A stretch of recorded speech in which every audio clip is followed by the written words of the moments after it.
Good morning and welcome back to Morning Reflections by Raising Dreamers Ministries. My name is Lori Kirkland and today I'm going to continue reflecting on our theme, the most important thing in the world, faith. Faith is to believe in God and then to live out that belief. Today we reflect on Gideon, a man of faith found in the Hall of Faith in Hebrews chapter 11. The full story of Gideon is found in Judges 6. A man faithful to the Lord in a time of rampant spiritual rebellion. Well, the Israelites wandered in the desert 40 years because they did not trust God. Then Joshua led them into the promised land, and God told them, "You must drive out all the Canaanites." But they did not. They only drove out part of the Canaanites. That's disobedience. And they got comfortable with the Canaanites, began to intermarry, worshiping their gods, turning a deaf ear to their own spiritual leaders, eventually full apostasy. Israel had a bad habit.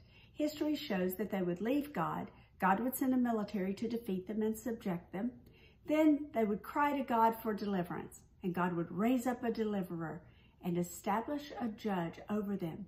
And then they would click repeat. In Judges chapter 6, once again, the people of God had fallen back into their cycle of turning away from God and doing what was right in their own eyes, instead of trusting the Lord and doing things His way. At this point, they've cried out for a deliverer, and God has called on Gideon to be that deliverer. But there was a little problem. Gideon did not see himself the way that God saw him. He saw his weaknesses. He saw that he was from the weakest clan of Manasseh, and that he was the weakest in his own family. He could not believe that God would for real call him to deliver his people. But Gideon was open with the Lord and told him these things. He asked questions of the Lord, and God did not condemn him.